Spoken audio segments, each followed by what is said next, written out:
nombre es Carlos Arturo Salamanca Martínez, del grado 11D, y vengo a presentarles el libro El coronel no tiene nadie quien le escriba, por el escritor colombiano Gabriel García Márquez. Este fue un autor colombiano que sin duda es calificado como uno de los más grandes de Colombia y de toda la literatura española. García Márquez nació y se crió en Aracataca, la localidad que luego tendría una importancia clave en muchas de sus obras más conocidas. De una familia cuyo abuelo coronel supuso una gran influencia en el joven escritor. A mediados de los años 30, García Márquez deja atrás su pueblo natal para vivir en Sincelejo y después en Barranquilla. Al iniciar sus estudios de Derecho en Bogotá, comienza su verdadera pasión por la literatura, pero tras el cierre de la universidad, por los grandes disturbios que hubo después de la muerte de Gaitán en 1948, García Márquez se mudó a Cartagena y abandonó los estudios para trabajar como periodista en varios medios. Uno de los medios fue el Universal y el Heraldo, profesión a la que dedicaría los siguientes años de su vida, convirtiéndose en su verdadera pasión, pieza fundamental del trabajo que lo logró ser el boom latinoamericano, sobre todo por su trabajo dentro del realismo mágico, que fue lo que más destacó en su forma de escribir. En 1982, García Márquez recibió el galardón más importante que un escritor puede recibir, el Premio Nobel de la Literatura, otorgado como reconocimiento a toda su obra. Casado en 1958 con Mercedes Bacha, García Márquez viajó como corresponsal, lo que lo ayudó a visitar varias ciudades, tales como Barranquilla, Nueva York y finalmente la Ciudad de México. La afinidad del escritor con el revolucionario cubano con la revolución cubana y su amistad cercana con Fidel Castro dificultaron su estancia en Estados Unidos y en otros países de América Latina. De esta época son sus obras El coronel no tiene quien le escriba o Mala hora. Es en 1967 cuando Gabriel García Márquez publicó una de sus novelas más conocidas, Cien años de soledad, obra que ha vendido millones de copias en todo el mundo y que ha sido traducida a decenas de idiomas. Hoy en día esta novela es considerada como una de las más importantes de la historia del siglo XX. En 1981, García Márquez publicó Crónicas de una muerte anunciada, novela fundamental dentro de su obra, y se inclinó a favor de la balanza en el momento de ser galardonado con el Premio Nobel de la Literatura, otorgado ese mismo año. Después llegarían otras obras maestras como El olor de la guayaba o El amor de los tiempos del cólera. De sus últimas obras, de Decir que memoria de mis putas tristes, levantó no poca polémica por el tratamiento de la prostitución, y que en 2010 publicó una antología completa de sus conferencias más interesantes, bajo el título de Yo no vengo a decir un discurso. Aquí les vengo a traer el resumen del libro El coronel no tiene nadie quien le escriba.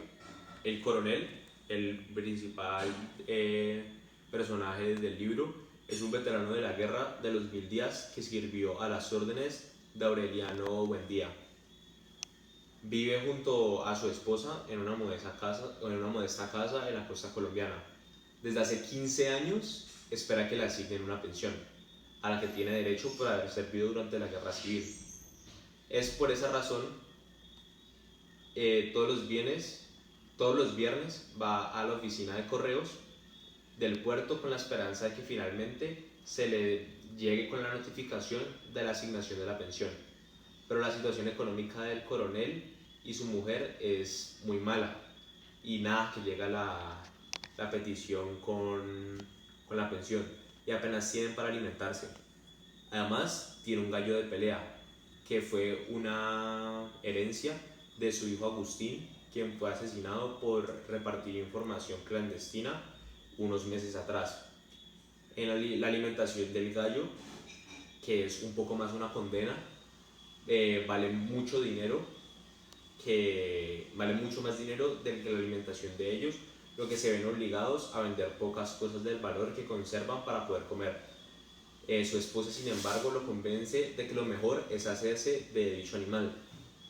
El coronel aquí es donde intenta regalarles el gallo a los amigos de su hijo Agustín, pero estos se niegan a aceptarlo y les aseguran que se encargarán de alimentación hasta peleas de enero, que es cuando empiezan otra vez la pelea, en la que se espera ganar mucho dinero gracias al animal, que aseguran que es el mejor de todo el departamento.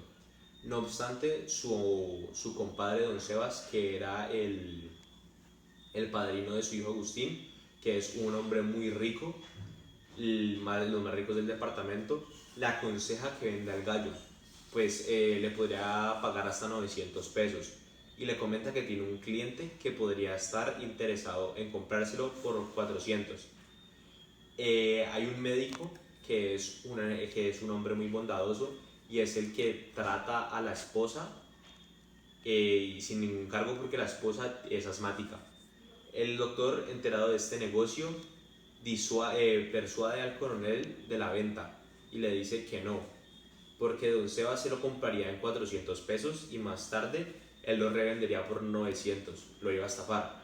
De todos modos, el coronel tendrá varios días para tomar una decisión, pues Don Sebas ha salido del viaje y no regresará al pueblo hasta la semana entrante. Un viernes de camino a la oficina de correos, el coronel recuerda que han comenzado los entrenamientos de los gallos para las peleas de enero. Allí ve como una multitud aplaude y elogia a todo el gallo. La ovación al animal. Entonces el coronel, entusiasmado por la escena, toma la determinación de no vender el gallo y se lo lleva a casa. Su mujer por encima lo recrimina de la decisión. Y aquí es el resumen para que ustedes se lo lean y puedan ver el final. Y esta es la corriente de la que se basa el libro. El coronel no tiene quien le escriba, se incluye en la categoría de experimentalismo. Este movimiento recogía las características de la tendencia del realismo mágico, es decir, siguen combinando el realismo con los elementos fantásticos, pero además profundizan la experiencia de nuevas formas narrativas. Esta tendencia es mezclar los estilos y se daba en Europa y en Estados Unidos desde los años 20. El análisis del libro es que esta obra refleja los sentimientos del autor sobre la sociedad en la que vive. Se puede apreciar una sociedad violenta en la frase del principio del libro donde dice: es el primer muerto de su muerte natural que tenemos en muchos años, o si no, el simple asesinato de Agustín, acribillado, que refleja esa violencia. Según mi opinión, García Márquez también critica la lentitud administrativa y el poco reconocimiento a la gente ha dado su vida por el país. Por otra parte, hay personajes o situaciones que representan una cierta esperanza de libertad. El coronel en sí, además, en una tarde que parecía el pueblo vacío, vio llegar una lancha, el circo, y la gente empezó a salir a la calle. Y al despertar se ponía a interpretar el circo como noticias de libertad y nueva felicidad. El tema a trabajar, yo lo escogí.